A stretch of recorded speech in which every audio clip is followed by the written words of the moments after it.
Sir, ఆంధ్రప్రదేశ్‌లో సగటు ఉద్యోగి సంతోషంగా ఉన్నారా? సంతోషంగా ఉంటే ఎందుకు? లేకపోతే కారణమేంటి? సార్, ఎట్టి పరిస్థితుల్లో ఉండే అవకాశమే లేదు సార్. హ్మ్. కారణం ఏంటంటే, గతంలో తీవ్రంగా నష్టపోయినటువంటి అతి పెద్ద వర్గం ఏదన్నా ఉందంటే, అది ఉద్యోగుల వర్గమే. హ్మ్.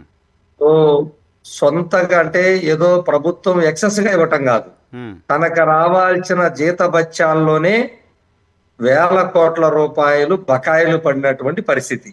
హ్మ్. హ్మ్. హ్మ్. సో, ఆ బకాయిలు అలా పెరుగుతున్నాయి. ఓకే. 2 ఈ ప్రభుత్వం వచ్చిన 2 సంవత్సరాల నుంచి కూడా డీఏలు ఇవ్వనందువల్ల హ్మ్. ఆ డీఏలు కూడా అలా పెరిగిపోయి హ్మ్. అరియర్స్ అది కూడా ఎప్పుడు ఎన్ని వేల కోట్లకి వెళ్తుందో తెలియని పరిస్థితిలో ఉంది. ఓహ్! హ్మ్. ఈ నేపథ్యంలో రావాల్సిన బకాయిలు రాక, హ్మ్. ఇప్పుడు ప్రజెంట్ డీఏలు ధరలకు అనుగుణంగా పెంచే డీఏలు రాక, హ్మ్. అలాగే ఏదైతే 5 సంవత్సరాలకు ఒకసారి ప్రభుత్వం నిర్దేశించినటువంటి పిఆర్సి హ్మ్. ఒకవేళ ఆలస్యమైతే ప్రభుత్వాలు రాగానే ఇచ్చే అయ్యారు హ్మ్. ఇవి ఏమీ రాకపోవడంతో హ్మ్. తీవ్రమైనటువంటి నిరాశ నిస్పృహలతో ఉన్నారు. ఓకే.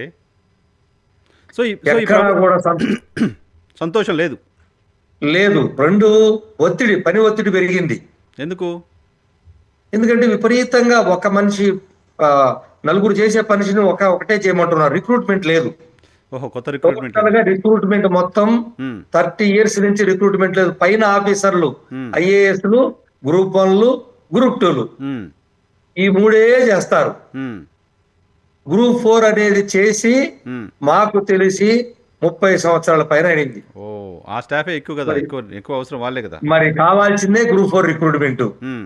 అటువంటిది ఆ రిక్రూట్‌మెంట్ లేనందువల్ల హ్మ్. తీవ్రమైనటువంటి పని ఒత్తిడి పెరిగింది. హ్మ్. విపరీతంగా రిటైర్మెంట్స్ పెరిగిపోయినాయి. హ్మ్.